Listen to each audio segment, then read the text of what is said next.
La chronique astrophysique. Sylvie Vauclair. Nous vivons sur une petite planète de couleur bleue en raison de toute l'eau qu'elle contient. Extraordinaire parmi toutes les autres planètes parce qu'elle abrite la vie.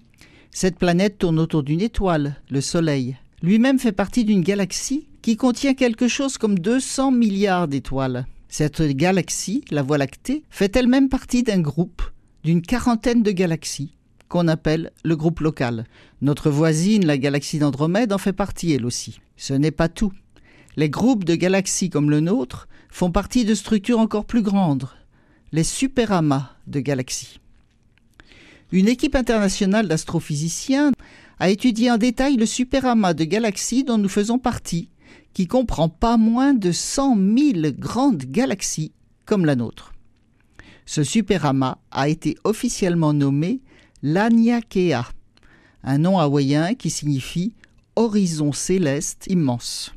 Les scientifiques savent depuis longtemps que notre groupe local de galaxies dérive dans l'espace, vers un endroit énigmatique appelé le Grand Attracteur.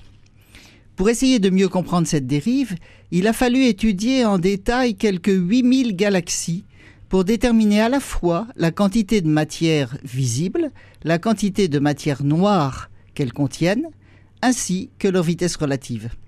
Tous ces mouvements et toutes ces masses ont été cartographiés très précisément. Le résultat, c'est que toutes ces galaxies se déplacent dans l'espace comme de gigantesques courants, un peu comme des rivières spatiales. Les déplacements sont dus simplement à l'attraction gravitationnelle des masses de matière.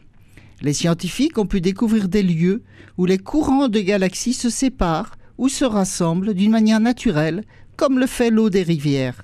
Il n'y a pas de grand attracteur. C'est une simple zone au milieu des courants de galaxies, dans la direction où, par hasard, se dirige notre propre groupe local.